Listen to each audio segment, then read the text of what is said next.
For the Luftwaffe aces who considered themselves masters of the European skies, the appearance of the American P-47 Thunderbolt fighter was cause for derision.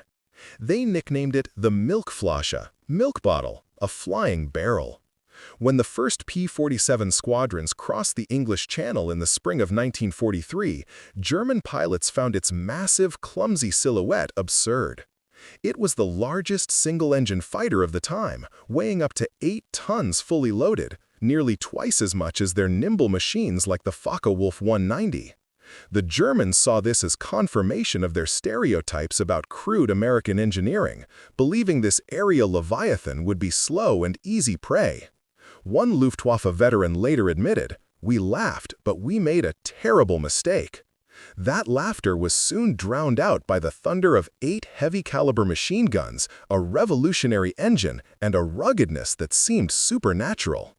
The vision against European doctrine. By the mid-war period, German fighters were finely tuned instruments of precision and speed. The American designer Alexander Kartveli, a Georgian engineer, developed the P-47 with a completely different philosophy. Instead of designing another light, agile fighter for dogfighting, he decided to build a machine around the single most powerful engine available at the time, the 18-cylinder Pratt & Whitney R2800 Double Wasp. This engine delivered over 2,000 horsepower, compared to the Bf-109's 1,400 to 1,800 horsepower. The key element around which the entire aircraft was built was the General Electric turbo supercharger system. To operate effectively at high altitudes where the air is thin, the P-47 utilized a complex network of ducts that fed the turbine with exhaust gases from the engine. This allowed the R2800 to maintain full power even at 30,000 feet. Kartveli understood the cost of this technology, reportedly stating, "Gentlemen, I have created a dinosaur, but I promise you, this will be a dinosaur with fine proportions." The price of mass and a crisis of confidence. The P-47 weighed over 7.7 metric tons, 17,000 pounds in combat configuration. This enormous mass made it clumsy and slow to climb. Pilots, accustomed to the agile Spitfire, felt like they were flying a truck. They nicknamed it the JUG. Its combat debut in April 1943 was disappointing. In the first 2 months, P-47s flew 2,000 sorties but lost 18 aircraft while claiming only 10 German kills. The ratio was disastrous. Luftwaffe pilots quickly realized that luring the American giant into a low to medium altitude dogfight made it easy prey. American pilots began to lose faith, viewing the machine as a failure. The Luftwaffe celebrated, seeing the P-47 as simply more metal but less brain. The turbo secret and high-altitude dominance. The true potential of the P-47 was unlocked not by agility but by altitude and engine power. While German fighters began to choke above 25,000 feet due to their mechanical superchargers, the P-47, thanks to its turbo supercharger, actually gained speed and became exceptionally responsive. At 30,000 feet, in the realm of heavy bombers, the P-47 transformed from a JUG into a thoroughbred, possessing speed and power that the Germans simply could not match. Invincibility and overwhelming firepower. The R2800 radial engine used air cooling. Unlike the liquid-cooled systems of the Bf-109, which failed immediately if a radiator was pierced, the R2800 could lose entire cylinders and keep running. Its sheer bulk also allowed it to absorb incredible amounts of damage. Its armament embodied the philosophy of overwhelming force. The P-47 carried 8 .50 caliber Browning machine guns, 4 in each wing, spewing over 100 rounds per second.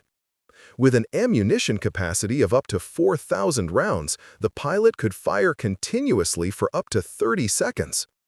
The goal was not precise aim, but creating a wall of lead that instantly tore apart anything that entered its cone of fire. Luftwaffe aces dubbed it industrial execution. The ruggedness of the P-47 became legendary.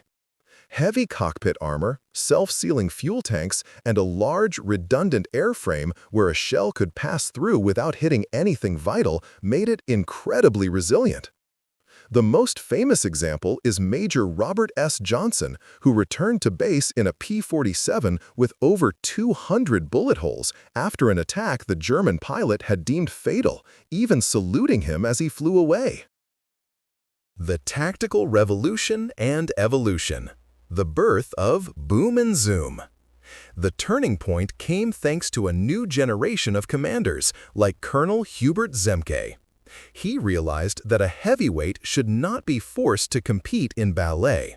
The tactic of boom and zoom was developed. The essence. The P-47 would climb to 30,000 feet or higher, patrolling above the enemy. Upon spotting a target, it would enter a screaming dive. The P-47's immense mass became an advantage, allowing it to reach speeds over 800 kilometers per hour, 500 miles per hour, which other fighters could not safely sustain. After the attack, the P-47 would not dogfight, but use the momentum to rapidly zoom back up to altitude, leaving the enemy below. This tactic made the P-47 a deadly predator, attacking from the unseen upper realm, using speed and firepower to instantly vaporize targets. German pilots suddenly found themselves as the prey, forced to constantly look over their shoulders. Airframe modernization. By late 1943, critical modifications were introduced. The bubble canopy. Replacing the original Razorback canopy with a bubble canopy gave the pilot 360-degree visibility, eliminating the fatal blind spot. Wide blade propeller. A new Hamilton Standard propeller dramatically improved the P-47's rate of climb by 30%, making it more tactically flexible. With these improvements, the P-47 became truly formidable, possessing the visibility and climb rate to fully utilize its speed, firepower, and survivability. The ground attack role. The introduction of the P-51 Mustang, with its incredible range, freed the P-47 from its primary high-altitude escort duty. This gave it a second life in the role of a fighter bomber, the JABO, a German abbreviation for Jagdbomber. Thanks to its powerful engine, the P-47 could carry up to 2,500 pounds, 1,100 kilograms, of bombs and up to 10 rockets, a payload comparable to light bombers. This machine became the perfect instrument for softening up the European continent ahead of the Allied invasion. At low altitudes, the P-47 was dedicated to dismantling German logistics. Its inherent ruggedness was vital here, as it flew directly into heavy ground fire. The result, P-47s claimed the destruction of 86,000 railway cars, 9,000 locomotives, 68,000 trucks, and 6,000 armored vehicles. Psychological effect. The distinct roar of the R-2800 caused Jabo fever among German ground troops, a panic at the sound of the approaching attacker. German command, including Field Marshal Gerd von Rundstedt, acknowledged that Allied air power, led by the Jabo, made it impossible to conduct any meaningful troop movements during the day. The victory of industry and legacy. The P-47's victory was not just tactical, but also the triumph of the American industrial philosophy. Scale. More than 15,600 P-47s were produced between 1941 and 1945. At its peak, a new aircraft rolled off the assembly line every hour. Attrition.